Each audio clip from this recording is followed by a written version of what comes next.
On a eu la petite sonnerie, je ne sais pas si tu l'as entendu, Nicolas, mais c'est le début de notre petite vidéo, petit podcast, petit, grand podcast, énorme, plus grand que Joe Rogan bientôt. Aujourd'hui, je suis avec Nicolas Filipponi. Le sujet, ça va être dans quel sport il faut s'entraîner pour pratiquer le MMA, pour être bon en MMA, pour s'améliorer en MMA. Ça va être le sujet de notre vidéo. Avant ça, avant de commencer, n'oubliez pas, si vous voulez vous entraîner avec nous et que vous êtes de passage sur Paris ou que vous habitez sur Paris, bah, n'hésitez pas à venir au NR Fight Club. Donc le site internet où il y a toutes les informations, c'est nrfight.com. Et si vous voulez vous entraîner toujours avec nous, mais vous n'êtes pas sur Paris ou que vous voulez vous entraîner à distance, n'hésitez pas à aller voir le site internet Fan de Combat, qui est en partenariat avec BJJ Fanatics, Dynamic Striking, pour ceux qui connaissent, où il y a plein de vidéos euh, techniques pour vous aider dans votre progression. Et j'en ai déjà parlé dans d'autres vidéos, mais c'est vraiment n'attendons pas pour nous mettre là-dedans, se former en ligne, parce que c'est ce qui se passe déjà aux États-Unis, à l'étranger, et je peux vous dire que ça change la donne énormément. Et une dernière chose avant de commencer, Nicolas n'avait pas d'ordinateur, donc on ne peut pas utiliser mon logiciel d'habitude pour faire le podcast. Du coup, là, vous allez nous voir en alterné, c'est-à-dire qu'à chaque fois qu'il y a quelqu'un qui va parler, bah, vous allez le voir parce qu'on est sur Google Meeting. Voilà. Donc, bah, on va commencer avec une petite présentation de Nicolas. Il va nous revenir un petit peu sur son parcours dans le MMA. Et puis, jusqu'à aujourd'hui, on va essayer que ça ne fasse pas plus que 10 minutes. Et puis, rapidement derrière, on va essayer de répondre à la question que j'ai évoquée un peu plus tôt. Salut Nico, comment vas-tu? Peux-tu te présenter, s'il te plaît, et nous raconter comment tu es rentré dans le MMA et quel a été ton parcours dans le MMA, quoi. Alors, moi j'ai commencé du coup assez jeune, j'ai commencé à pratiquer les sports de combat à 11 ans. J'ai commencé avec un peu de lutte, après on m'initie un peu à la boxe à côté, mais on va dire que j'ai eu un peu de chance. J'étais un peu au surpoids, je ne trouvais pas de sport qui me plaisait, enfin carrément en surpoids, je ne trouvais pas de sport qui me plaisait. J'avais jamais pratiqué trop de sport. Et dans mon collège, dans D'accord. le 15e arrondissement, vers Ballard, pour ceux qui voient sur la ligne 8, il y avait Ok, une initiation à tu peux la. citer, c'était quoi le club? C'était FFA déjà dès le début? Ouais, c'est gros, c'était au collège André Citroën, c'était un collège dans le 15e. C'était un D'accord. professeur de la FFA, Eric Bon, Ok, qui donnait une initiation pour les jeunes. Voilà, il donnait 2 cours par semaine bénévolement dans ce collège. Et j'ai ok, essayé, du coup, on faisait que de la lutte au début, vraiment que de la lutte, mettre les épaules au sol du partenaire, etc. d'accord. Et j'avais bien aimé, j'avais fait un an avec lui. Et il m'avait dit, en gros, il l'a Puis arrêté bah, l'année d'après. quand on est gros, Ouais, c'est là, plutôt une aide, quoi, c'était hein. bien. Ça C'était vient bien. d'écraser C'était les bien. gens, c'est déjà ce que tu fais depuis tout petit, c'est bras, c'est très Ouais, bien. c'est ça. C'est ça. C'est ça, c'était ma technique préférée. Et l'année d'après, du coup, enfin, il a arrêté, il m'a dit, écoute, voilà, je suis à la Free Fight Academy, on donne des cours ils donnent en gros, ils sont à Vitry-sur-Seine, mais ils donnent des cours aussi dans le 13e. Et voilà, on a le 13e, si tu veux continuer, etc. J'ai continué à m'entraîner, du coup, c'était avec Mathieu Nicourt en lutte. Il m'a fait venir un peu rapidement avec les adultes, parce que du coup, il n'y a pas beaucoup de cours enfants, etc. Et, et voilà. Ok, Donc, c'est vite devenu une passion. Et vers mes 13 ans, j'ai fait ma première compétition de grappling avec la FFL, où je t'ai vu combattre. D'ailleurs, c'est comme ça que je t'ai connu. ok. Voilà, c'est comme Est-ce ça que que je t'ai j'avais connu. gagné? Est-ce que j'avais gagné? Je me souviens plus. Je me souviens plus. Oh, La putain. KT était tellement énervée, enfin, c'était, tu sais, les KT sans catégorie de niveau à l'époque. Ouais, bah moi Moi, j'ai quasiment que fait ça à l'époque, donc ça me choquait pas plus que ça, mais ouais, à l'époque ouais, c'était bah, que. moi, j'avais combattu au moins de 18, j'avais 13 ans, je prenais des gamins de 17. C'était, je gagne la KT en écrasant les gens, en faisant un Bah point, très un bien, point. comme d'hab, ça change pas. Et je rencontre du coup ce jour-là Adnan Abaoui qui gagne la KT au-dessus et qui m'a invité à venir au club. J'étais venu une fois. Je me suis bien fait défoncer. Et il faut savoir qu'avant, j'avais essayé le jiu-jitsu brésilien parce que du coup, on avait un prof de jiu-jitsu brésilien avec le kimono et je ne comprenais pas. Parce qu'en gros, moi, ce que j'aimais bien dans le MMA, c'était le sol. J'aimais bien le D'accord. sol et je voulais me perfectionner là-dedans, donc je cherchais déjà à en faire. Mais le kimono, ça ne m'avait pas plu à l'époque. Et vu que je voulais faire du sol pour le MMA, bah, à l'époque, j'y connaissais rien, c'était mon avis. Enfin, je comprenais pas pourquoi je devais être un kimono pour devenir fort dans un sport où il n'y en avait pas. Enfin, j'étais un Mhm. gamin, je connaissais rien, mais c'était la vie que j'avais déjà à l'époque. Ouais, ouais. Et du coup, bah, j'ai connu la lutte livre grâce à ça, là. Et après, je me suis inscrit à un été, parce qu'ils avaient fait une offre d'été. Et après, bah, je suis resté jusqu'à présent. Voilà, j'ai toujours combattu du coup en combat au sol, lutte à livrer, grappling, en pancrace, en MMA. J'ai fait mon premier combat professionnel à 17 ans. Enfin, professionnel, voilà. Ouais, je Sur me chaque- rappelle. Non, mais si, bah quand même, quand même. C'est pareil, Voilà. ça c'est aujourd'hui. Alors, ça dépend quand est-ce que vous allez regarder cette vidéo, mais ça va vous sembler, oh là là, mais 17 ans, combat professionnel, mais comment c'est possible? Bah, c'est pareil, quand Nicolas il a fait son premier combat professionnel, alors c'était en pancrace, il me semble, donc pas de frappe au Ouais, sol, et ouais, c'est ça. Et c'était chez Hatch. Et pareil, aujourd'hui, c'est quelque chose, je pense que c'est plus possible de commencer comme ça. Je sais pas, il faut voir comment ils sont en train de l'encadrer avec la fédération.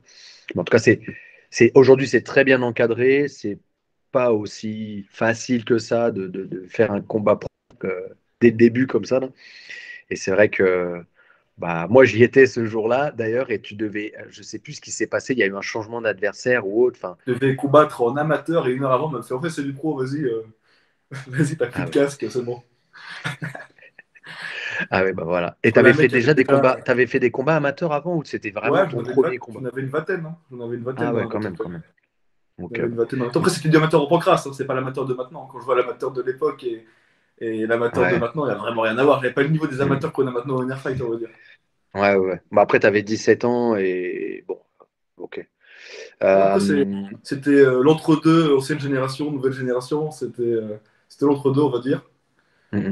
Et Et du coup, à l'époque, pour après rejoindre un peu la question, enfin, la question à laquelle on va essayer de répondre, tu pratiquais quel sport concrètement? Donc, au moment où tu as fait ton premier combat pro, on va dire tes trois premiers combats pro, qu'est-ce que tu pratiquais comme sport? Est-ce que tu pratiquais uniquement le MMA ou est-ce que tu faisais MMA, lutte pour compléter, lutte à livrer, boxe, quelle boxe, etc. C'était quoi à l'époque ce que tu faisais? bah, du coup j'ai bah, toujours à fond la lutte à livrer, hein. C'est toujours ce que j'ai pratiqué le plus, évidemment. Et j'ai toujours fait quand même de la lutte. Parce que déjà, bah, Mathieu Nicourt, du coup, avec Ah le ouais. GMA, c'est un champion de France de lutte. Il avait fait le champion de France de lutte, je crois. Et du coup, ses entraînements, c'est beaucoup axé sur la lutte. Et il y avait Andrew, du coup, notre cher Andrew, qui était passé donner les cours, déjà à Ah ouais. l'époque. Putain, d'accord. Oh Et, là là, Andrew, j'ai et ouais, c'est l'impression un de le bon. connaître depuis. Alors, Andrew, pour juste expliquer aux gens, c'est un Américain qui a fait du haut niveau en lutte donc, aux États-Unis en moins de 74 et qui était venu s'entraîner au NR Fight parce il était venu habiter un petit moment avec sa copine sur Paris et il cherchait à reprendre un peu une activité sans que ce soit de la lutte, mais que ça ressemble à de la lutte. Et il était venu au club. Et moi, je me rappelle, j'étais au Brésil à ce moment-là. Et je me rappelle, il y a Naïeb qui m'envoie un message. Il me dit: Putain, Nico, il y a un mec là, il est en train de jeter tout le monde au club. Il est vraiment chaud, tu vas voir. Et moi, j'étais là: oh, putain, c'est qui ce mec-là? Parce que bon, jeter vraiment les gens au club, c'était compliqué. Après, dominer, être un peu mieux et tout, oui. Mais là, de la façon dont tu décrivais les choses, c'était genre vraiment, il y a un tueur à gage au club. Et en effet, quand je suis rentré, bah, j'ai bien vu que il était vraiment très fort. Et d'ailleurs, c'est pour ça qu'après, par la suite, je lui ai demandé si ça l'intéressait de donner des cours de lutte au club. Et donc aussi, il y avait eu des partenariats, donc aussi avec la FFA. Et aujourd'hui, il continue de venir régulièrement sur Paris. Donc c'est plutôt cool, on a de la chance pour ça. Je te laisse continuer. Donc ouais, Et, et dernière les discipline, sports que parce tu que pratiquais. Ouais. forcément, il fallait faire un peu de striking. À l'époque, vu que enfin, j'ai mon grand-père qui habite en Thaïlande, j'avais fait un voyage en Thaïlande. J'étais parti, j'avais fait de la boxe thaï tout le séjour. Et j'avais bien aimé Et donc, l'ambiance là-bas, en tout cas. et donc, et donc, t'es rentré, tu t'es dit, c'est bon, je suis chaud, j'ai fait de la boxe thaï en Thaïlande, maintenant Non, je après, suis un chaud en justement, boxe. je suis parti à l'époque chez Escarboski, mais c'était pas chez Escarboski à l'époque, ça s'appelait Naraïjim. Il y avait Danny Bill qui donnait les cours, et je m'entraînais plus avec Danny Bill d'ailleurs. Et je D'accord. suis resté, je crois, une petite année là-bas. Peut-être un peu moins, mais bref. Du coup, ça m'a un peu initié au pied-point. Après, du pied-point, j'ai toujours fait un peu avec Émile Lelédier à la Free Fight Academy, voilà, qui m'a un peu D'accord. les pattes, etc. Mais voilà, en gros, j'étais clairement plus orienté lutte à livre, un Ouais, peu de ouais. lutte, et un peu de striking sort 2, et j'ai choisi de la boxe taille, parce qu'à l'époque, c'était c'est ce qui s'était présenté à moi. Et sur le papier, c'est vrai qu'on peut se dire que c'est le plus complet, mais bon, après, on en Ouais, parlera. ouais. Ouais, bah du coup on peut déjà un petit peu commencer du coup avec toute cette expérience. Si tu devais recommencer, et bah par exemple pour les gens qui vont regarder cette vidéo et qui veulent commencer ou qui veulent voir s'ils sont peut-être sur le bon chemin, bah qu'est-ce que toi tu recommanderais à quelqu'un qui commence le MMA, quelle discipline Voilà. Qu'est-ce que tu pourrais recommander à quelqu'un, peut-être pour pas refaire les mêmes erreurs que tu as faites, ou si tu n'as pas fait d'erreur, peut-être faire le même parcours? Bon, on fait toujours des heures, mais déjà, moi, je pense que l'ancienne génération, c'était de se dire on commence par un sport et ensuite on se met au MMA. Et c'est un mythe qui tient encore vachement. Moi, je pense que c'est faux, qu'on peut commencer par le MMA et c'est même une bonne chose. Après, c'est important de quand même pratiquer d'autres sports à côté. Souvent, ce que je dis aux élèves, c'est qu'en 1 heure et demie, on n'a pas le temps forcément de devenir un champion du monde de striking, un champion du monde de lutte et un champion du monde de sol. Et il y a un peu deux profils en MMA qui dominent, c'est soit le spécialiste, soit celui qui est complet un peu partout, etc. Mais dans tous les cas, je pense que le gros skill à avoir, et là, bon, bah, pour revenir à un podcast de Joe Rogan sur le sujet, c'est Ouais. la lutte. La lutte, parce que la lutte, c'est là où tu. Comme me disait, bah, Audrey m'a dit exactement la même chose quand j'ai reparlé avec lui quand il est venu au club. Là. La lutte, ça détermine où tu amènes le combat. Si tu es moins fort au striking, tu peux l'amener au sol. Si tu es plus fort au striking, tu peux rester debout parce qu'il ne va pas te faire amener au sol. Et Ouais, ouais. évidemment, derrière, si tu arrives au sol et que tu n'as pas de sol, bah, je vois pas trop l'intérêt. Donc évidemment, faire un Mhm. peu de combat au sol, et notamment la lutte à livre, je pense que c'est un bon choix, parce que le travail sur les top positions, sur le fait d'être dessus, de pas trop s'exposer, etc., etc., c'est une bonne chose, parce que souvent j'ai ce truc de, on parle de ceinture noire au MMA, etc., etc., et c'est vrai qu'il y a des ceintures noires qui se prêtent mieux que d'autres ceintures noires au MMA. Je m'explique, toutes les Mhm. ceintures noires qui font des berimbolo, qui roulent un peu sur les épaules, etc., etc., le jeu va forcément être plus compliqué que celui qui va écraser, qui va rester dessus, parce que les frappes au sol elles vont changer tout le jeu, et je pense que le jeu de la lutte à livre, il s'y prête vachement bien. Donc pour moi, ça c'est la priorité, donc c'est pas tant la lutte, avec un peu de combat au sol, et si on doit commencer par euh, un sport de striking, moi je pense que la boxe anglaise, dans un premier temps, ça peut être un bon choix pour la notion des appuis, des gros basiques, des Mhm. défenses et de la distance.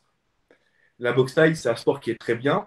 C'est un sport qui est très bien. Il y a des armes qui sont essentielles et qu'on voit qu'au boxe taille, comme les coudes et le travail de clinch, qui est vraiment essentiel. Mais ça arrive dans un second temps, je pense. Comme D'accord. les jambes, on peut commencer à les mettre quand on est vraiment à l'aise dans les distances, parce que mettre une jambe un peu isolée ou un peu loin, etc., on peut se faire ramener au sol assez facilement. Et ça Ouais, peut ou être même se faire compliqué contrer et au début, en tout cas. se faire contrer. Ouais. Et du coup, toi, pour toi, bah, moi, là-dessus, je j'ai pas assez de connaissances. Mais toi, au niveau des déplacements, toi, tu dirais qu'il vaudrait mieux avoir les déplacements. En grossissant un petit peu, tu vois, si on prend vraiment discipline par discipline, tu penses qu'il faudra avoir plutôt, vaudrait mieux avoir les déplacements type boxe anglaise, donc beaucoup plus mobile, qu'un déplacement type boxe taille où on est vraiment face au mec et puis on est un peu à l'arrêt. Comment tu vois les choses, toi? Alors, ça peut être peut-être l'un au début et l'autre après pour compléter, ou voilà, comment tu vois le truc? Totalement. Après, comme me disait, on parlait avec Johnny là, avant que je parte de vacances, il me disait maintenant, enfin, moi je lui disais, mon avis, c'est que la boxe en MMA, on voit un peu comme du K1. Lui, il me disait, c'est un mélange de K1 et de karaté. Ce qui est totalement vrai parce qu'il y a beaucoup la notion du in-out, c'est-à-dire le fait d'entrer et de sortir de la distance. En Mhm. amateur, c'est encore plus flagrant là, parce que du coup, j'ai fait la dernière formation FMMAF avec Johnny Frachet, du coup, il sortait les stats des derniers championnats IMAF. Et c'est beaucoup vu qu'ils combattent tous les jours en fait en IMAF. C'est-à-dire en IMAF, c'est les championnats du monde et Europe amateur, ils combattent tous les jours. Ils ne veulent pas prendre beaucoup de coups. Donc ils développent vraiment un style où ils entrent, ils sortent de la distance. Ils entrent, ils sortent de la distance. Et c'est quelque chose qu'on voit beaucoup avec les, comme on dit, les sautilleurs, un peu à la Darren Till, les mecs qui sautillent, qui Mhm. rentrent dans la distance, qui ressortent, etc. C'est vraiment la grosse tendance actuelle du MMA. Mais la boxe anglaise, c'est bien pour commencer parce que se trouve que sur une notion, les points. Et du coup, une fois qu'on arrive à bien gérer les distances avec les points, je pense, bah après, derrière, on peut rajouter ce qu'on a envie derrière. Ne serait-ce que Mais tu savoir. vois, par exemple, regarde, par exemple, peut-être que c'est bête ce que je veux dire, je sais pas, hein, mais donc là, tu me dis le in and out, donc rentrer, sortir, donc rentrer, frapper, sortir pour pas se faire attraper ou pas se faire toucher. Mais il y a aussi, tu vois, par exemple, comme en anglaise aussi, ils utilisent tout ce qui est pivot, tous les pivots.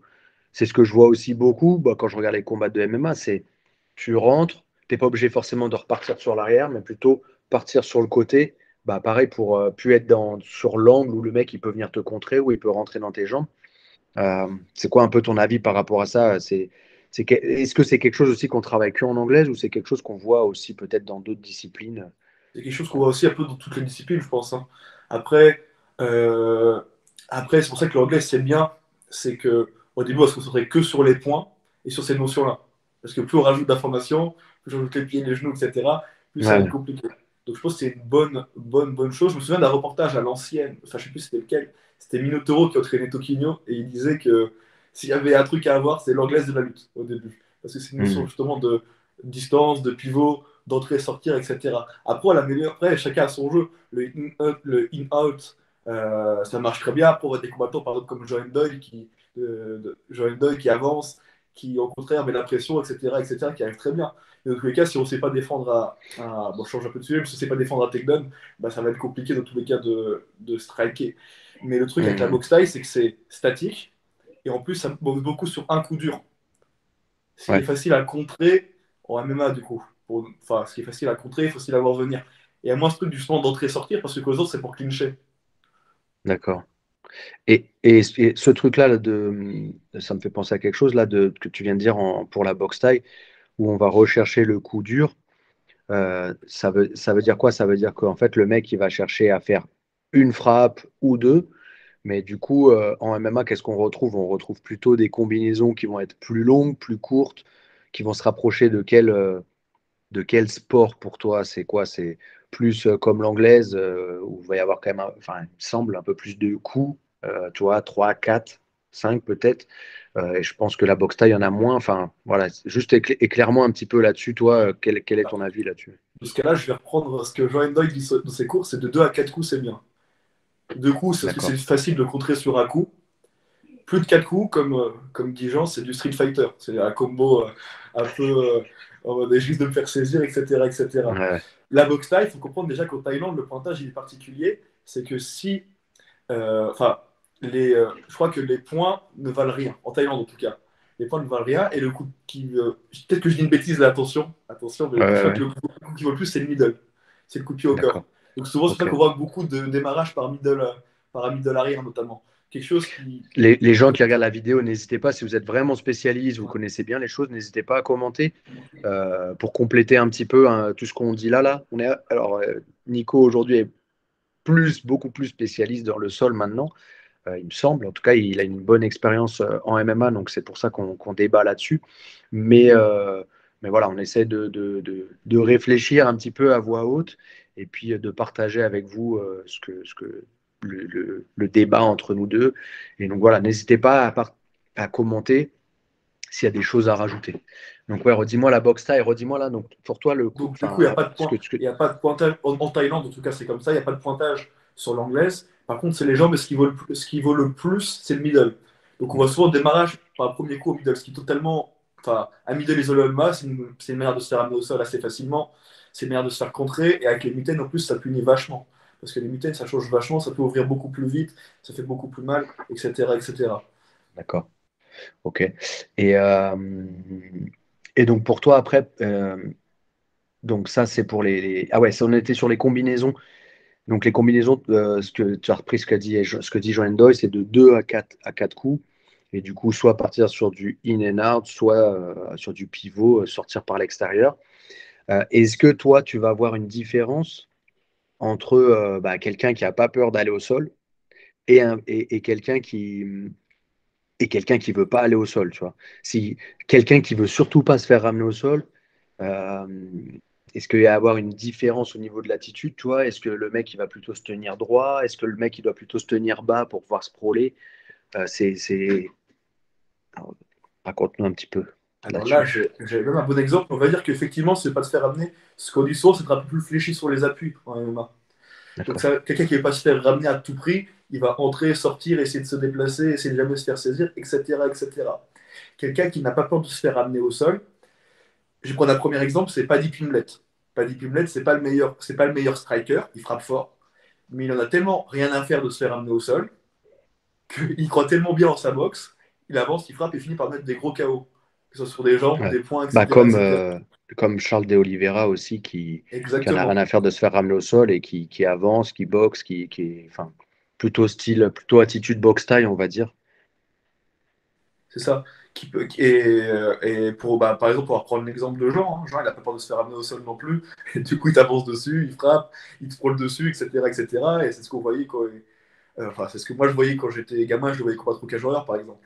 Et cette notion de ne pas avoir peur de se faire Mm. amener au sol, de maîtriser les skills défensifs en lutte, ça te permet d'être bien plus disponible sur ton striking, bien plus efficace et de ne pas avoir peur à trouver l'opportunité au bon moment, on va dire. Et tu vois, il y a un truc, moi, que Jean, il montrait là pendant les cours sur lesquels j'essayais de m'entraîner avec vous, qui était, tu vois, alors que je ressens en combat, mais que j'arrive pas à expliquer, c'est le truc de, tu vois, il disait qu'il fallait oh, bah, c'est ça, c'est avancer en fait. Faut y aller, faut avancer, faut aller chercher le mec. Et, euh, et en fait, ce qu'il disait, c'est que c'est beaucoup plus difficile de rentrer dans les jambes de quelqu'un qui avance que dans les jambes de quelqu'un en fait qui est sur le reculoir et qui peut pas trop boxer en fait. Et tu vois, en lutte, en tout cas moi pour ma part, je trouve que c'est plutôt l'inverse. Tu vas faire en sorte que le mec soit plutôt en déséquilibre vers l'avant. Alors il y en a aussi où tu vas le faire plutôt en déséquilibre vers l'arrière, mais c'est beaucoup plus. Enfin, en tout cas, c'est pour ma part en vrai. C'est plus pour ma part. C'est le mec, c'est quand il va falloir que je le fasse avancer un petit peu ou qu'il soit en appui vers l'avant pour pouvoir rentrer dans les jambes et qu'en fait il soit léger en fait quand je vais rentrer en double leg ou en single leg. En vrai, si le mec il est vraiment droit et qu'il recule, ça va être difficile de rentrer dans ses jambes. Où est-ce que je veux en venir? C'est du coup pourquoi en MMA je peux pas, enfin j'arrive pas à rentrer dans les jambes d'un mec qui avance sur toi, tu vois, et qui te boxe. Euh, est-ce que tu vois ce que je veux dire ou pas du tout? Je vois très très bien. Moi, je Ok. pense, enfin, c'est clair et net qu'une des meilleures stratégies contre un lutteur MMA, c'est de le faire reculer. C'est de le faire reculer, ne serait-ce que par la notion de grillage. Pas finir les dos au grillage et ça peut être compliqué. Ok, Parce il y a que ça aussi. le piège de se dire je vais courir, c'est de finir vite contre le grillage, de se faire cadrer, le mec il rentre, il te colle, et même si t'amènes pas à la Ousmane, il te garde, un homme de hook, un bras sous l'aisselle, et il t'écrase les pieds, il te met les genoux tout le round. Maintenant, c'est vrai qu'en lutte, t'as ce truc, beaucoup qui ont cette stratégie-là, je l'ai déjà mangé en compète, je vois très très bien. C'est le mec qui fait un pas de retrait, et dès que tu avances sur lui, bah, il te rentre dans les jambes. Je pense que c'est la garde qui est vers l'avant, Mhm. parce que du coup, le solidarité est un peu plus vers l'avant. Et la notion de reculer sur un pas, c'est bien, mais quand tu fais reculer quelqu'un en main, ça va être plutôt sur deux trois pas en général. Parce que tu D'accord. pourrais faire un pas de retrait et rentrer dans les jambes. Ça, c'est une bonne chose. Par exemple, une Attends, erreur. j'ai pas suivi. En fait, moi, je suis le lutteur. Donc moi, je En suis le fait, lutteur. si t'es J'avance. Dis-moi. le lutteur, tu fais un pas de retrait, le mec il fait un pas en avançant, là tu peux shooter. Mais si je fais deux trois pas en arrière et que je veux shooter Ah, en ok, reculant, ok. pressé par la pression des coups, là ça va être compliqué. Et là, je n'aurais pas le D'accord. grillage aussi pour m'aider à taper mon shoot. Parce que souvent, du coup, les gens, quand ils shootent, quand ils n'arrivent pas, bah, boum, ils courent contre la cage et ils le gardent. Et souvent, en lutte, du coup, ce qu'on voit au lutte, c'est le mec qui fait un pas, toi, tu fais un pas en avant et il rentre dans les jambes. Et vu que tu es poché vers l'avant, bah, du coup, le poids, il est Mhm. léger, là, effectivement. Ouais, ouais, ouais. Et c'est plus difficile. Bah, si tu peux quand même sprawler, mais c'est quand même, ça reste difficile d'avoir un bon sprawl et fort, quoi. C'est ça. Et Alors que si tu es désorganisé, tu es vers l'arrière, tu fais deux trois pas, à coup, du rentre dans les jambes, ça fait un peu encore pire si le mec il met le bus vers l'arrière, en mode retrait du bus. Alors là, bah, j'ai à 10 km, j'arrive. C'est souvent une erreur que je vois sur les cours débutants et tout niveau au club, c'est que les gens, avant de rentrer, au lieu de continuer à avancer, ils reculent. Ça, ils font un pas de retrait, et après ils rentrent dans les jambes, du coup ils sont loin. ah ouais, ils sont trop loin. Bah ouais. Bah ouais, tout le temps, ça Ouais, donne mais ça après, souvent.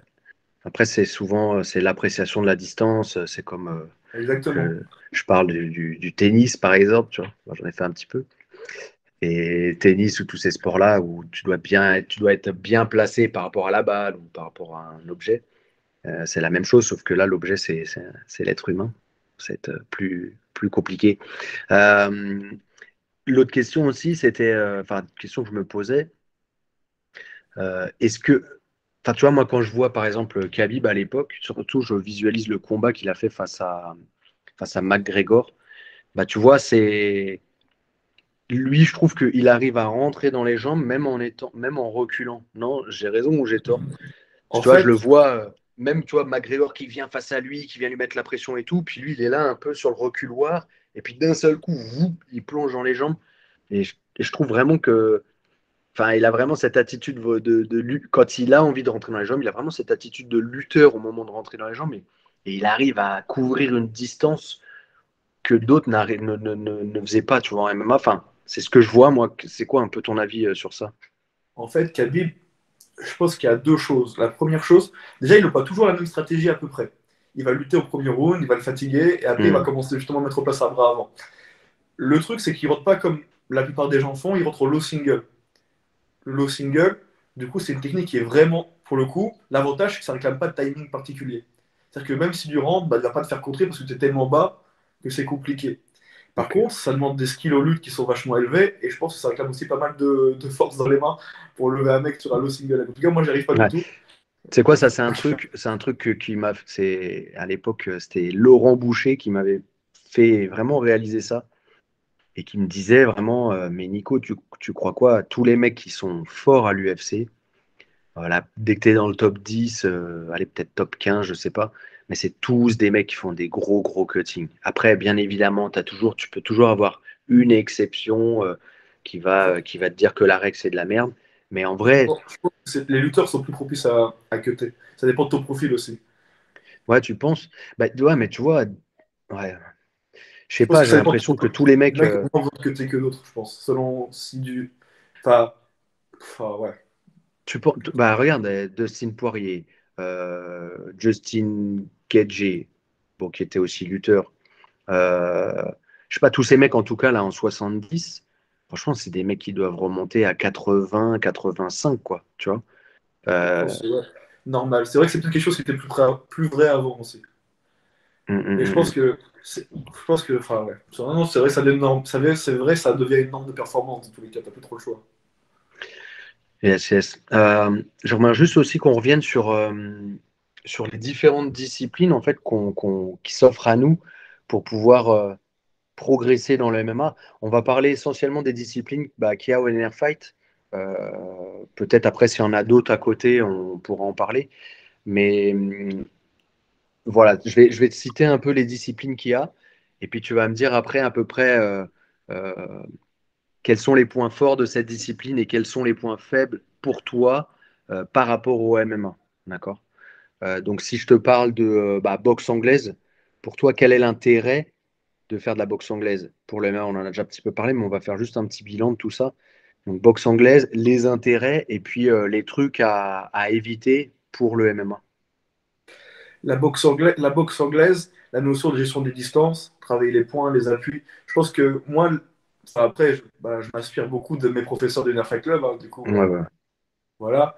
Genre, Yacine, c'est travailler toujours les basiques, les appuis, les déplacements, les défenses, la notion de préparation d'attaque avec le bras avant, etc., etc. Et cetera. Et si t'as pas une bonne anglaise, ça sert à rien. Ça sert à rien de vouloir mettre autre chose. Je pense que c'est la base de toute boxe, l'anglaise. En tout cas, c'est une chose à maîtriser. Après, les choses sur lesquelles il faut faire attention, c'est le travail à courte distance. Si j'ai tendance à rester trop à courte distance, sans avoir des skills en lutte, je peux me faire amener au sol difficilement. C'est à l'essence de corps à corps, on voit front contre front. Hmm. Les mecs qui s'envoient des coups au corps.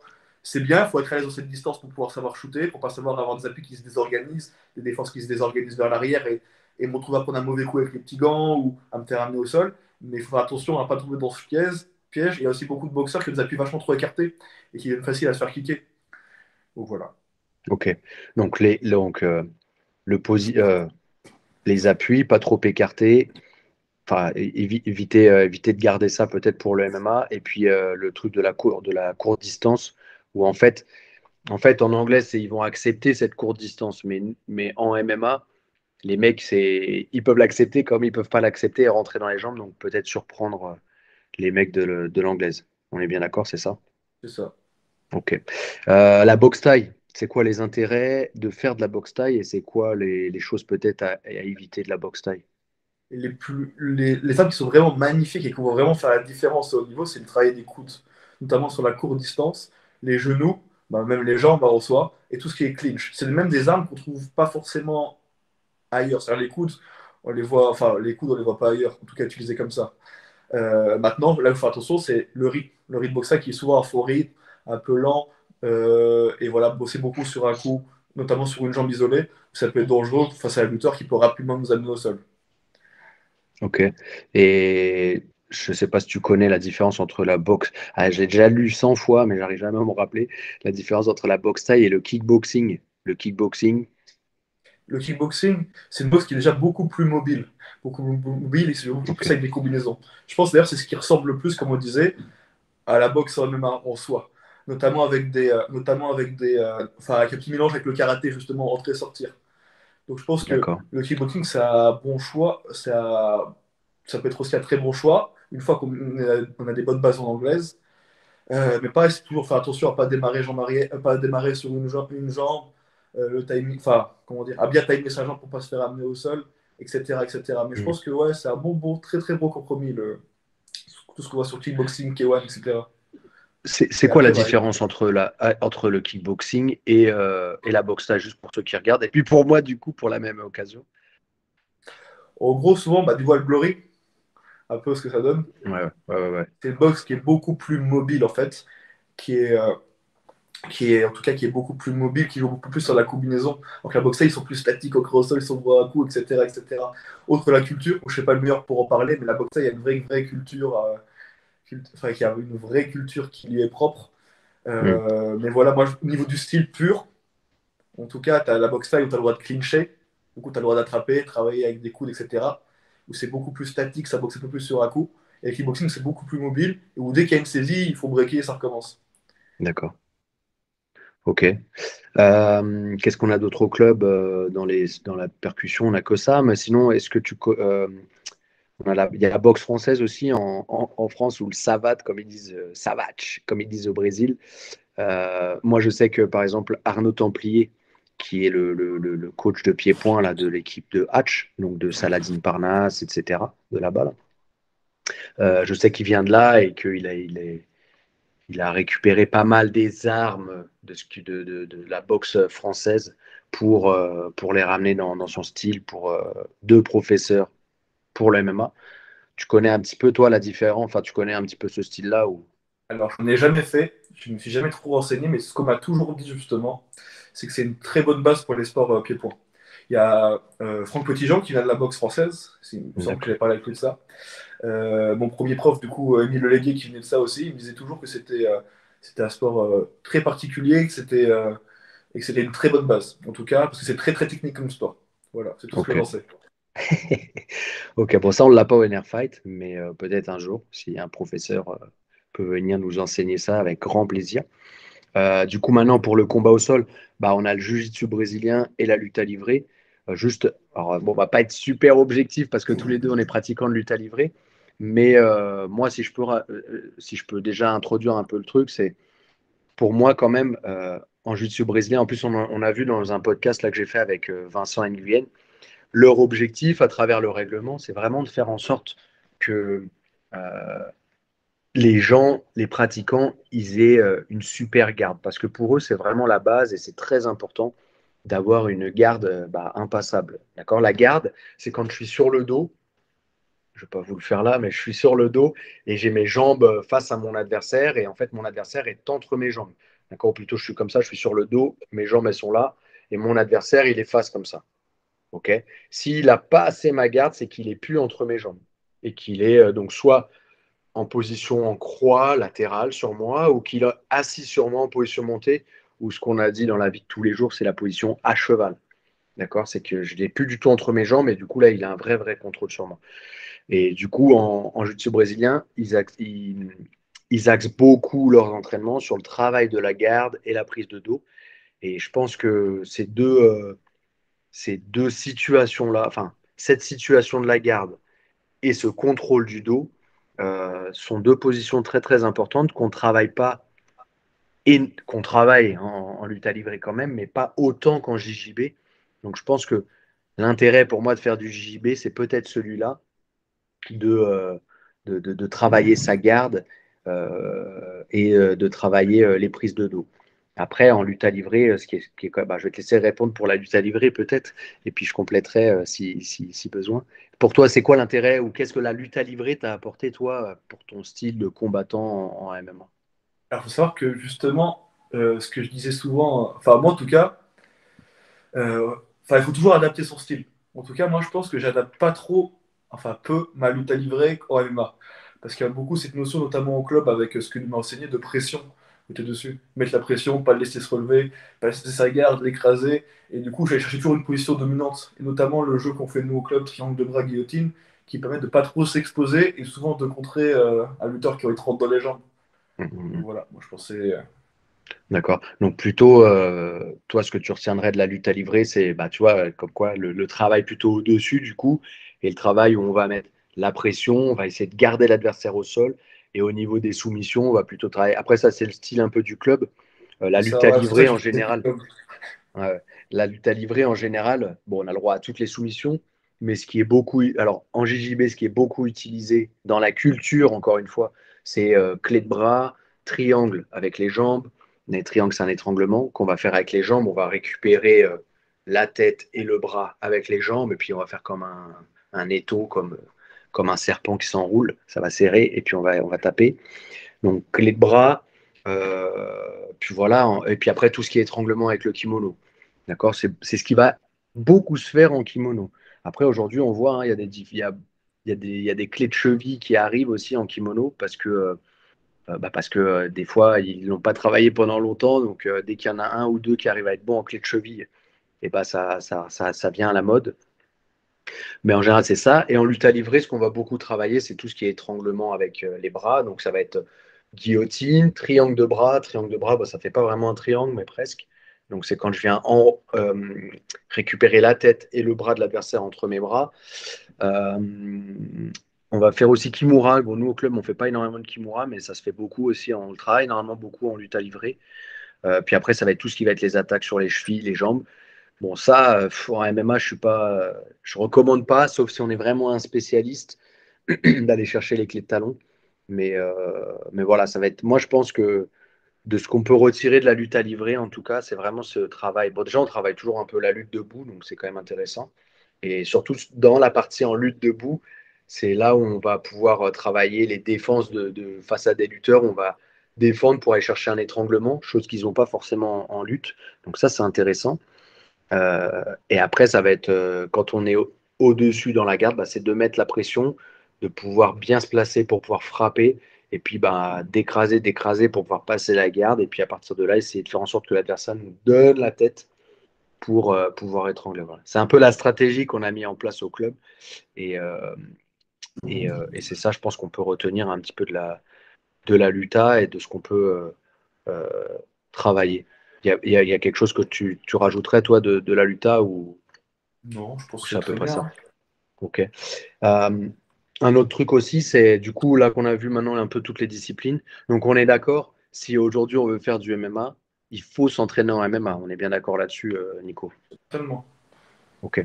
Du coup, toi, pour toi, dans la semaine, si je veux, donc je fais du MMA et je veux, je sais pas, m'améliorer dans un sport. Alors, je veux m'améliorer dans mon combat au sol, je veux m'améliorer debout. Donc, on a vu hein, déjà un petit peu ce que chaque sport pouvait apporter. Donc là, déjà, vous avez des idées. Par exemple, ah, moi, à chaque fois, quand je boxe, je sais pas, je me fais toucher. Bon, bah, va travailler plutôt dans telle discipline parce que c'est là où tu vas travailler un peu plus tes protections, ta garde pour pas te faire toucher. Ah, je me fais tout le temps ramener au sol. Ah, bah, va travailler, va en lutte, etc. Donc, dans la semaine, si moi, par exemple, donc je fais du MMA, mais je veux me faire un bloc peut-être d'un moment où je vais m'entraîner euh, un peu plus en lutte à livrer pour travailler mon sol. Ça serait quoi la répartition pour toi, en fait, du nombre de séances pour chaque chose? Sachant qu'il y a la prépa physique aussi. Enfin voilà, le planning du combattant de MMA est quand même bien compliqué. Toi, qu'est-ce que tu verrais? Alors là, pour l'instant, pour un amateur qui s'entraîne une fois par jour, donc on va dire il a 6 entraînements dans la semaine, imaginons. 5 à 6. Comment tu vois les choses, toi? 5 à 6. Avec la prépa physique? Parce que là, si on met la prépa physique, c'est quoi 5 à 6, c'est C'est compliqué. fini, c'est Il y a fini. déjà 2 entraînements prépa physique. Ouais, bah prépa physique, déjà, toi, tu penses que c'est bien d'en faire combien dans la semaine? Bah, comme nous dit Rémi, hein, je pense 2. Ouais, 2, deux. 2. 2, c'est Deux bien. avec une Au-dessus, c'est déjà troisième de dur. temps en temps pour compléter, ouais. En saison, Euh, du coup, ça fait, ouais. Non, bah, on va faire sans la prépa physique parce que c'est pas trop le sujet non plus de cette vidéo-là. J'en parlerai peut-être avec Rémi, justement. Mais du coup, si on a 6 entraînements par semaine de combat, comment tu répartirais un petit peu les séances? pour un amateur, quelqu'un qui vient d'arriver. Non, quelqu'un qui a déjà un an de pratique, tu vois. Ok, bah déjà, il faut comprendre que le planning, il faut l'adapter selon ce que tu as besoin à toi. Et souvent, ça peut être intéressant de le changer par cycle. C'est-à-dire que souvent, tout le monde veut faire tout le temps et se crame un peu. Mais nous, enfin, en tout cas, moi, comment je fonctionnais, on parle souvent avec le blond, Et des fois, en fait, on se disait, bah, c'était pas si mal que ça de faire des cycles. Faire des cycles de, bah, pendant 3 mois, je vais faire plus de luta. Pendant 3 mois, je vais faire un peu plus d'anglaise, etc., etc. Mais pour commencer, je pense que les gros skills à avoir, ça va être la lutte et le sol. Donc déjà, je pense 2 entraînements de MMA, ça peut être intéressant. Peut-être un peu plus technique, un peu plus pareil, mais peu importe, on n'a pas besoin de choisir dans tous les cas. Bon, je vais faire 2 entraînements de MMA et je vois. En tout cas, au début, c'est s'entraîner, Mm. voir et essayer d'être le meilleur après. Après, on peaufinera selon les séances, mais on ne peut pas voilà, choisir le contenu de la séance. Un entraînement de lutte, D'accord. parce que la lutte, plus qu'une ou 2 fois par semaine, ça devient vraiment physique, parce qu'en plus de travailler beaucoup des skills qu'on a travaillé, ça travaille une notion de physique et une notion de que les lutteurs ils deviennent durs tout de suite. C'est des athlètes qui sont durs, etc. etc. Ouais. Un entraînement de lutte, un entraînement de boxe anglaise, déjà on arrive à 6 là et c'est assez équilibré. Après, c'est quelque chose que je vais moduler selon les périodes et selon ce que je veux. Alors, imaginons, je sais pas, j'ai tendance au sol, je suis pas encore assez fort, j'aime bien le combat au sol, bah, on va faire 2 entraînements de luta, un entraînement de lutte, de MMA. Après, bon, bah, je commence à être pas terrible en boxe anglaise, bah, on va enlever peut-être un entraînement de MMA, on va rajouter un entraînement anglaise. Je pense que c'est important de le savoir le Ok. moduler selon la personne, selon l'athlète et selon les périodes. Ça, c'est important de parler au coach. J'en vois beaucoup qui viennent me parler ou qui viennent parler à Johnny et qui leur donnent des conseils, ça change. Ça change énormément. Donc, je pense que c'est important de communiquer avec son staff. Mais voilà, Ouais. si je devrais dire une notion type, allez, 2 MMA, un lutte, un lutin, un anglaise. Comme ça. Ok. Ça, c'est, on va dire, ça, c'est la base. Et après, si jamais je veux m'améliorer en boxe, bah, que je retire l'entraînement de l'UTA. Si je veux m'améliorer en lutte, bah, je retire peut-être aussi un entraînement de l'UTA. Ou C'est non, ça. je retire plutôt peut-être l'entraînement de boxe. Enfin, bon, bref, ok. Ok, donc, ok, c'est pas mal. Et ouais, bon, du coup, en fait, on va quand même parler du mec qui arrive au club. Le mec qui arrive au club et qui veut commencer le MMA sans non plus, comme on l'a dit, se cramer, tu vois. Arriver, et genre, putain, il s'entraîne tous les jours, puis bon, au bout d'un mois, il craque complètement parce qu'il est pas. Enfin, moi, c'est ce que je vois beaucoup. Souvent, on est pressé, on veut faire plein de trucs et tout, puis au final, ça dure pas dans la durée, dans le temps. Donc, comment tu vois les choses? Ce serait combien, là, pour le coup, c'est toi qui décide, c'est combien d'entraînements par semaine pour un mec qui commence? Genre là, il s'inscrit à la rentrée en septembre, il s'inscrit au NR Fight, tu veux faire du MMA. Voilà, comment tu vois les choses, toi, au niveau. Qu'est-ce que tu lui conseillerais de faire, en fait? Combien de fois par semaine et quelle discipline Voilà. 2 pour commencer, c'est bien, je pense. Hein. 2, si t'es vraiment pas sportif, 3. Parce qu'il faut pas que ça dégoûte dans un premier temps, il faut pas se cramer. Et souvent, je dis qu'il faut que ça devienne une habitude. Parce que la motivation, ça, j'ai un temps, mais c'est l'habitude qui me fait tenir. Je pense que tous ceux qui s'entraînent beaucoup, ils savent qu'on n'a pas forcément envie d'entraînement, et on y va, et on est enfin, et des fois c'est dur. Mais on prend Mm. toujours du plaisir, et bien évidemment. Donc je pense que 2 c'est bien, et souvent ce que j'encourage les élèves, c'est de prendre l'habitude. Par exemple, euh, au- j'avais eu une élève au club là, qui venait du karaté et qui voulait reprendre le sport. Elle faisait un cours. Je l'ai encouragée à vraiment jamais rater ce cours. C'est ce que je lui disais, Ouais, je lui disais rate jamais ce cours. Si tu te sens de faire un peu plus pour l'instant, fais juste 15 minutes de renfort musculaire chez toi de temps en temps, petit à petit, et dès que tu te sens, là que ton corps il commence à être prêt, commence à faire un deuxième cours. Mais déjà, d'accord. c'est jamais raté. Par exemple, j'ai ma meilleure amie qui est venue au club, là, qui voulait faire un peu de sport. Elle a pris entraînement une fois par semaine. Elle commence une fois par semaine. Par contre, je l'encourage à jamais rater. C'est-à-dire du rate, parce que après, ça devient une habitude. C'est je rate une fois. Ah bah, Ah peut-être que ouais, je non, vais c'est rater une sûr. deuxième fois. Peut-être que je vais rater une seconde. Donc, déjà, une fois, mais tout le temps. Après Ouais, deux ouais. fois, tu rajoutes un petit peu de ton côté, etc. Après 2 fois, et une fois que j'ai, pendant 6 mois, un an, 2 fois, bien tous les jours, c'est déjà énorme. Hein. Franchement, deux Mm, fois toutes les semaines sur un an, sans quasiment mm. rater, Ouais, c'est c'est déjà ça. énorme. Et après, Mais voir si j'ai envie de rajouter. ouais, c'est comme tout, en fait. Bah, alors, peut-être le terme que tu cherchais aussi, c'est peut-être la routine. Il faut que ça rentre dans la routine. Et il faut que cette routine, elle dure le plus longtemps possible. Même peut-être toute notre vie. Mais il faut que ça dure le plus longtemps possible. Et c'est pour ça que il faut pas se précipiter. Il faut pas chercher à vouloir. Enfin, moi, ce que j'ai remarqué, c'est que dès que la personne, elle vient et qu'elle est déjà pressée d'être ah, mais combien de temps il faut pour arriver à ce niveau-là? Ah, combien de temps ah, mais moi, je veux. Alors, en lutte à livrer, ça va être ah, je veux vite être ceinture jaune. Ah, je veux vite être ceinture telle. Et en fait, à chaque fois, en général, ces gens qui sont pressés, eh ben, ils arrêtent parce qu'ils voient que ça va prendre du temps, en fait. Et ça prend du temps, c'est normal. Euh, J'en parle aussi dans d'autres vidéos, mais il faut vraiment prendre votre temps, bien organiser, et puis aussi par rapport bien faire ça par rapport à votre planning, à votre condition physique. Et puis, s'il y a des axes sur lesquels vous voulez travailler aussi en complément, bah, n'hésitez pas aussi à checker votre alimentation, votre sommeil, regarder des vidéos à la maison. Ouais, il y a des choses qui peuvent venir compléter vos entraînements sur le tatami, mais qui vont se faire de la maison, dans une zone un peu de confort, et que ça ne va pas être très fatigant physiquement, il n'y aura pas de risque de blessure, et de risque peut-être de vous dégoûter à force et de vous dire, oh non, en fait, c'est pas ce que je veux. Parce que c'est toujours pareil, le lundi matin, on se réveille, ah, on est super motivé, il y a eu le week-end, on s'est reposé, ça nous a manqué, on va aller s'entraîner. On va à l'entraînement, et puis bah, l'entraînement, voilà, le lundi, tout le monde est motivé, tout le monde se rentre dedans, on a envie de combattre et tout. Ouais, et on a fait le dernier cours, ça s'est terminé à 22 h, le temps de rentrer à la maison, de manger. Alors en plus, si j'ai pas une super alimentation, une hygiène de vie, c'est-à-dire que je bouffe, allez, je vais bouffer un burger ou je vais bouffer un McDo ou je sais pas quoi. Derrière, je me couche tard, je me lève tôt, je fais ma journée de travail, je dois aller entraîner. Bah ça ne tient pas, vous allez craquer. Donc c'est pour ça qu'il faut, comme l'a dit Nico, dès le début, 2 entraînements par semaine. Et si vous voulez vous entraîner un peu plus, bah déjà améliorer votre alimentation, dormez bien, couchez-vous tôt.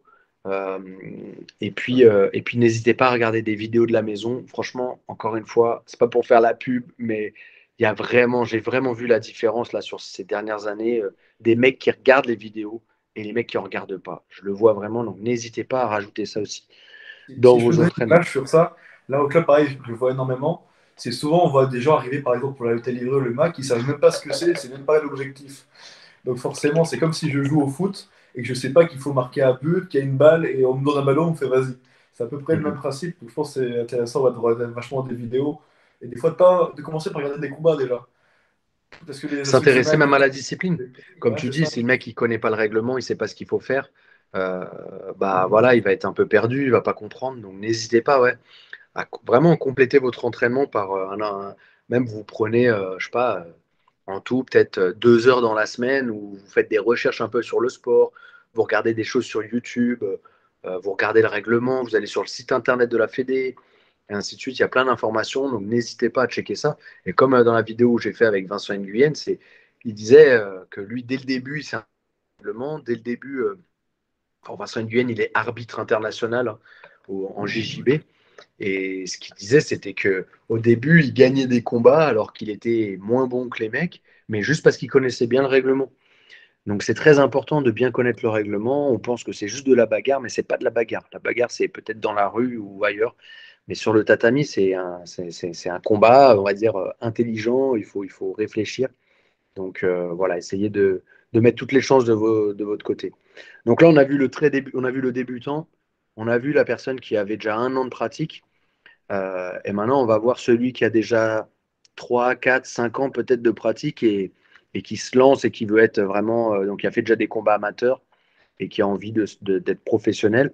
Toi, pour toi, comment tu vois les choses, même si c'est vraiment, il faut vraiment individualiser les choses. Là, on va dire peut-être ce qu'on voit le plus à l'entraînement, mais il faut savoir qu'il y a des gens comme, par exemple, Mansour Barnaoui qui s'entraîne 1 fois par jour, d'accord, et qui a un niveau exceptionnel. Mais après, Mansour Barnaoui a commencé très tôt, il a des qualités physiques énormes, et en plus de ça, chaque entraînement qu'il fait, c'est une grosse, grosse intensité, d'accord. Donc, il y a plein de choses à prendre en compte, mais là, je pense que ce qui va ressortir un petit peu de cette vidéo, ça va être surtout voilà, ce que Nico a vu sur le tatami, ce qui a marché peut-être pour lui, ce qui marche pour lui. Et moi aussi, je rajouterai quelques petites choses. Donc, c'est quoi pour toi on va dire, le nombre de fois euh, par semaine et puis un petit peu la répartition des entraînements. Alors, il faut savoir que du coup, comme tu l'as dit, je vais dire une semaine type standard, on va dire. Mais ça, c'est Ouais, à voilà. moduler encore une fois selon toi, selon ton style. Ce qui marche justement pour moi, ça va pas marcher pour toi, ça va pas marcher pour quelqu'un. Et j'en parle d'ailleurs souvent avec Johnny de ça, justement.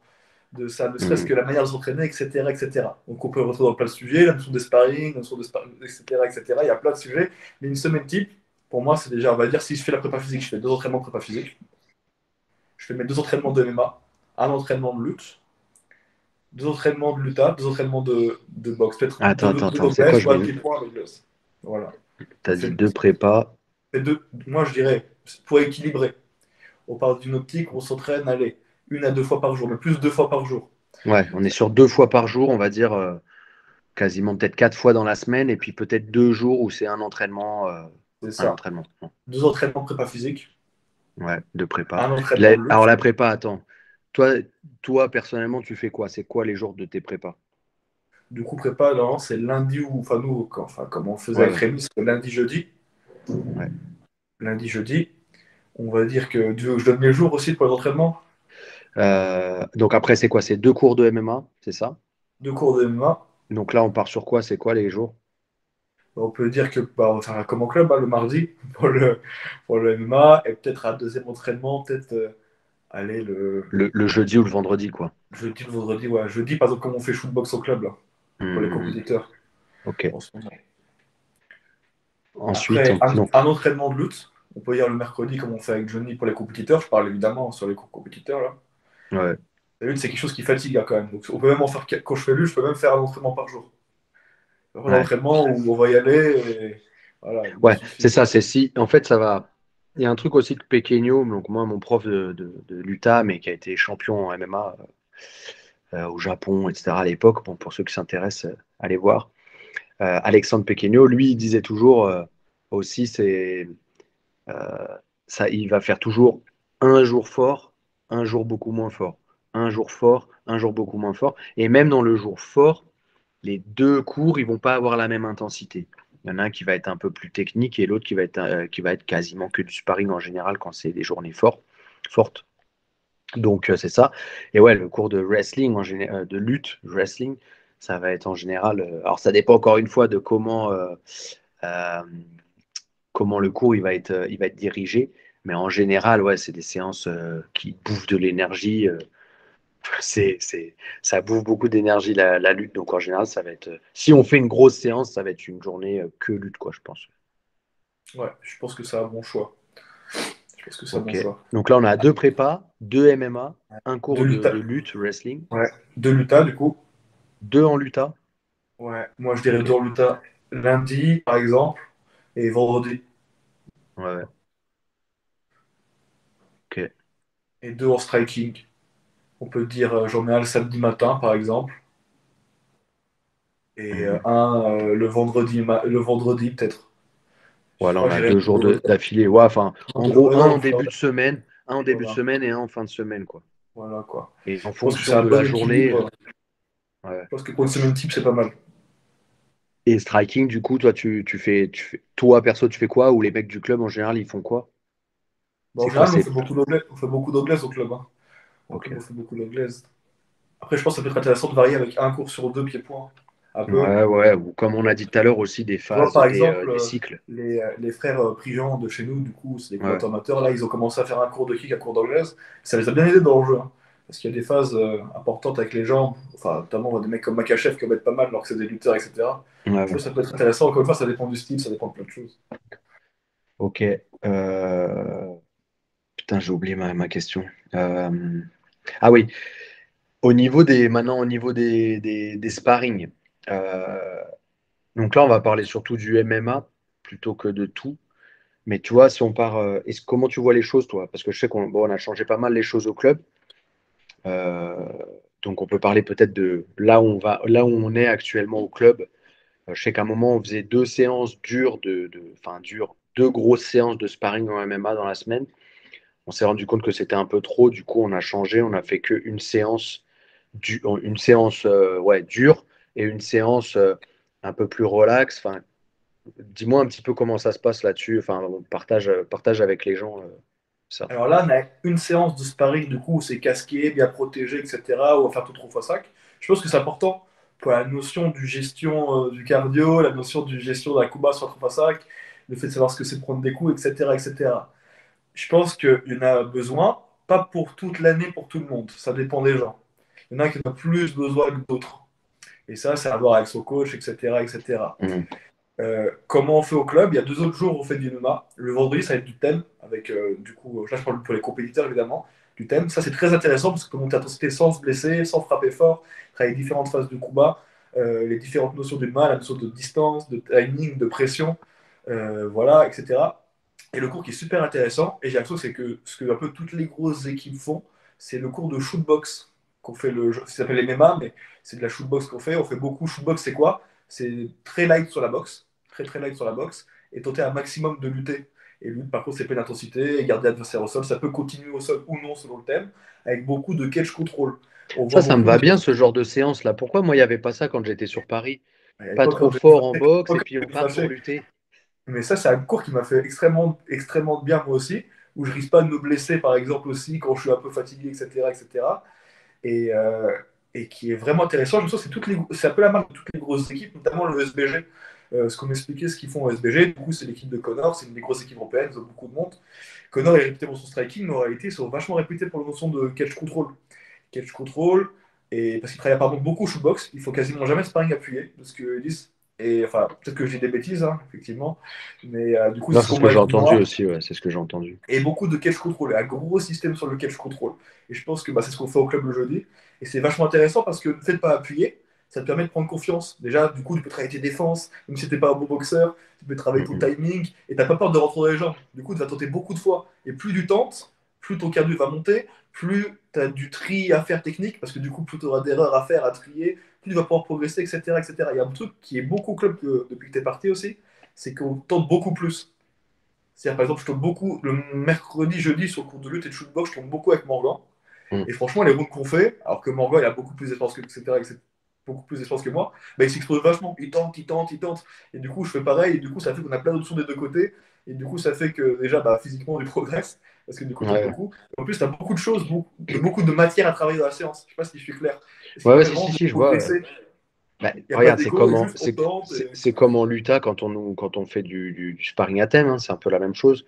On C'est te met dans ça. une situation bah, où même toi qui es ceinture noire, bah, même tu peux être en difficulté avec un ceinture bleue, même peut-être ceinture blanche. Je sais pas, ça peut être un départ dans le mec, il est dans ton dos, bah, il va falloir sortir de là, euh, enfin, etc. Donc tu vas forcément devoir te mettre, tu es déjà en danger, et donc tu vas devoir un petit peu travailler des choses que tu n'as peut-être pas l'habitude de travailler. Donc c'est C'est ça. intéressant. C'est ça, c'est vachement intéressant. Et du coup, la sorte de shootbox, c'est pas le fait de pas avoir peur des coups, de bien comprendre la sorte de timing, de bien timer ses défenses, de bien travailler les transitions. C'est vachement intéressant parce que le gros tape fort, tu dis, ah bah celle-là, elle m'a fait mal, je Ah sais pas ouais, si je vais rentrer dans les jambes, etc. Et du coup, ça fait que ça donne un jeu crispé, on progresse pas forcément. ouais, Donc je ouais, pense ouais. que Non, c'est un mais bon équilibre. je pense que c'est intéressant. Bah, c'est comme, par exemple, je sais pas, en lutte. Imagine à chaque fois que tu rentres dans les jambes, le mec, il te fait des grosses praules et en fait, tu te fais punir à chaque fois. C'est Ou ça. alors, tu te fais guillotiner tout le temps. Bah, tu n'as plus envie de rentrer dans les jambes. Résultat, tu n'essayes plus. Du coup, tu progresses plus techniquement. Et du coup, ça devient. Tu proposes moins de jeux, en fait, dans le combat. Donc, c'est dommage. Mais alors, attention après, pour ceux qui nous regardent et qui vont peut-être s'inspirer un petit peu de ce qu'on est en train de débattre là, c'est il faut pas prendre ça comme ah ouais bah alors faut qu'on s'entraîne que en mode souple, flow drill ou je sais pas quoi. Non, ça reste du combat, ça reste de l'opposition et il Ça reste faut faire dur. de l'opposition quand même dans la semaine. Maintenant, il faut faire aussi des moments où on peut être un peu plus tranquille, essayer plus de choses, mais il faut que dans la semaine, il y ait quand même, alors dans la semaine ou peut-être voilà qu'il y ait des périodes en tout cas où il y ait du sparring dur et même en lutin, hein, même dans tous les Ouais. sports, il faut que ce soit, je pense, comme ça, quoi. Après, nous, on a de la chance dans le combat au sol, c'est que c'est pas, il y a pas d'histoire de traumatisme crânien, de traumatisme tout court. Tu vois, ça reste quand même très, très, très, très, très, très rare que quelqu'un ait une grosse blessure comparé à tout ce qui est percussion. Donc, donc c'est pour ça que nous, on a cette chance de pouvoir beaucoup tourner. Et aussi, bah, c'est pour ça qu'il faut beaucoup tourner. Beaucoup tourner, c'est-à-dire faire du combat, pour pouvoir espérer progresser dans ce sport, parce qu'en fait, tout le monde tourne beaucoup, quoi. Tu es d'accord avec moi sur Ouais. ce sujet-là? Ouais, bah, Euh, Bah écoute, pour moi, on est pas mal, hein. On a vu les différentes disciplines. On a vu comment compartimenter sa semaine en fonction de son niveau. Et puis on a rajouté quelques trucs aussi sur la programmation. Euh, peut-être qu'on peut terminer, bah, si justement sur la planification sur l'année. Est-ce qu'il y a une vraie planification à prévoir, tu vois, avec peut-être des points d'abord à travailler. Tu vois, si je commence en septembre, qu'est-ce qu'il faut que je travaille dans un premier temps? Qu'est-ce que tu peux me conseiller? Je commence le MMA, donc je suis débutant, je commence le MMA, donc c'est-à-dire que je fais deux cours de MMA dans la semaine. Pendant un an, on imagine. Qu'est-ce que tu peux conseiller aux débutants pour pas, bon, voilà, pour avoir déjà les bons repères dès le début? C'est-à-dire que si je planifiais mon entraînement mon cycle d'entraînement sur un an, j'ai peut-être mal compris la question, c'est pour ça que je te. Ouais, alors du coup, je te la refais. On va faire plutôt comme ça. Je commence le MMA en septembre, là, septembre 2022. Je m'inscris dans un club qui est à côté de chez moi.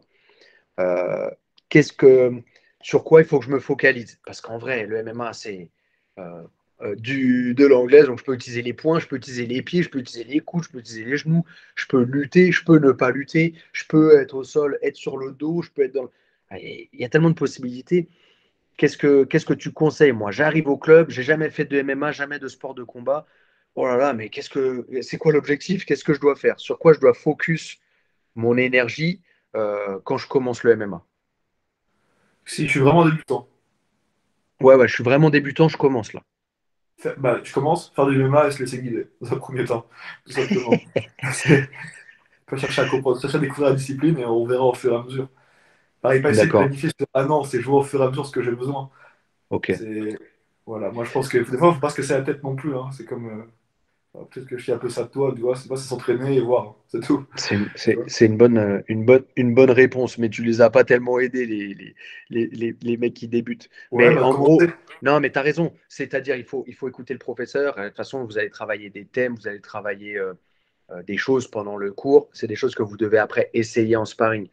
Mais est-ce que tu penses que je commence? Est-ce il faut plutôt que j'essaye de garder le combat debout ou plutôt que j'essaye de ramener le combat au sol? Ou est-ce que il faut plutôt que je travaille mes défenses d'abord? Est-ce qu'il faut qu'à tout prix je me jette? Comment tu vois le truc? Je sais déjà que ça dépend. Ça va dépendre Bah, beaucoup tellement de de préférence, chacun par exemple, ça. moi, quand j'ai commencé le match, je sentais clairement que je préférais faire du sol et de la lutte. Mm. Donc ça dépend de ton tempérament aussi. Ouais, ouais. Ça dépend de ton tempérament. Et je pense que l'important, c'est, comme disait Andrew, c'est les basiques qui gagnent toujours. Il me disait ça pour la lutte, mais ça vaut pour tous les sports. C'est-à-dire que, Mm. et comme ce qu'il nous dit Jean pareil, c'est toujours aiguiser les basiques, et c'est toujours la même chose. Donc déjà, c'est aussi de bosser des bons basiques dans chaque discipline, et essayer de voir sur ton tempérament ce que tu préfères. Si je préfère naturellement coller, amener au sol, que j'ai pas envie de prendre trop de coups, au contraire, je suis plutôt bagarreur, que j'aime bien ça, etc., etc. Mon style va se sentir sur ça aussi, sur mon tempérament, sur ce que j'aime faire. Et ça, on va vite le ressentir. On va vite le sentir, il va vite le sentir, je le vois, ceux qui commencent le MMA, ils me disent clairement, ah bah, ah, j'aime pas trop la lutte, ah bah, je préfère striker, ah bah, au contraire, ah bah, j'ai pas envie de prendre des Mm. coups, etc., etc. Je pense que c'est clair pour tout le monde. Il y a personne qui sait pas trop ce qu'il préfère, où il préfère amener le combat dans un premier temps. Enfin, assez rapidement, on s'en rend compte, je pense. D'accord. Bah écoute, ça me va comme réponse. Pour moi, je pense qu'on a fait à peu près le tour. On a élargi un petit peu quand même le spectre. Ouais. On n'a pas répondu que à la question, on allait un peu plus loin quand même. Est-ce qu'il y a quelque chose qu'on a oublié, tu penses, ou on est bon et on se dit bonne nuit pour toi et moi, bon après-midi? Ouais, ouais, bah non, prendre du plaisir, hein, c'est tout, je pense, hein. Je pense que c'est le secret, hein. Prendre du plaisir, la diversité. Ce qui est bien dans le masse, c'est justement qu'il y a beaucoup de disciplines. Et du coup, on prend toujours du plaisir, on se lasse jamais. Et voilà, et on peut continuer toujours à apprendre, apprendre, apprendre. Je pense que c'est vraiment ça. Il faut garder ce truc-là, ce truc du débutant, de je découvre un sport, et même quand ça devient dur, réussir à y trouver du plaisir, y trouver son compte. Voilà, c'est le petit moment d'émotion, fin de, fin de vidéo. Et voilà, je pense que c'est Non, non, important. mais c'est bien, c'est bien. Non, mais c'est vrai, c'est important. C'est des choses des fois qu'on oublie et on se focus tellement sur le sport en lui-même, sur l'affrontement, les coups, le fait que j'ai mal, que je suis fatigué. Et des fois, bah ouais, faut se recentrer un peu sur soi-même. Et souvent, ce que je dis, c'est pourquoi tu es rentré dans la salle au début, quoi. Et peut-être s'en rappeler. Et puis, bon, après, ça change forcément. Au début, c'est peut-être pour me faire des amis, pour apprendre à me défendre, pour apprendre à taper sur les gens. Et puis, bon, au fur et à mesure, ça se modifie. Mais bon, il faut quand même voilà, avoir une raison quand même, essayer de la garder. Mais comme tu l'as dit, il faut se laisser guider aussi, euh, essayer d'être discipliné sur l'alimentation, encore une fois, sur le sommeil, sur le style de vie qu'on a. Et puis, ouais, encore une fois, pas hésiter à s'informer un peu plus sur le sport à la maison, c'est important, que ce soit le règlement, que ce soit des vidéos techniques, que ce soit des vidéos de mindset aussi, c'est important. Et puis voilà. Bah écoute, on a une heure pile poil, mon Parfait. Philippon. Je te remercie pour cette vidéo. Merci Je à vois qu'il toi. fait presque nuit déjà chez toi. Ça s'est assombri. Ah, cool. Et, euh, et puis, bah, écoute, profite bien. On se voit très bientôt. Pour ceux qui ont vu la vidéo, j'espère que ça vous a plu. Encore une fois, voilà, l'idée, c'est pas de donner des vérités, c'est d'essayer de partager avec vous nos expériences. Et donc, bon, Nico, t'as quel âge aujourd'hui, Nico, cette année? 24, bientôt 25. 24, bientôt 25, donc ça fait déjà plus de 10 ans de pratique. Ça fait quand même de l'expérience. Et puis voilà, s'il y a d'autres personnes aussi qui regardent cette vidéo, qui ont peut-être un peu plus d'expérience ou un peu moins, mais un autre ressenti, n'hésitez pas à commenter. S'il y a des gens que vous voulez que je fasse venir sur ma chaîne YouTube, n'hésitez pas aussi à balancer des noms. J'essaierai d'aller les choper quand ils ont une petite heure à m'accorder. Et puis, bah voilà, abonnez-vous, suivez-nous aussi, suivez Nico sur les réseaux sociaux, bah, essentiellement aujourd'hui sur Instagram. Et si vous voulez vous entraîner avec lui, il enseigne la lutte à livrer. Qu'est-ce que tu enseignes à partir de la rentrée? Que la lutte, non? Non, Tout est livré, Meva et Wrestling. wrestling. Ok, donc n'hésitez pas, venez au club. En plus, ce qui est bien au club, c'est que vous avez accès à tous les clubs qu'on a sur Paris et à toutes les disciplines avec n'importe quel abonnement, quoi. Voilà. Merci à tous. Et puis, Nico, bonne soirée et à très Ça va, bientôt. Nico? Allez, Ossa! peace.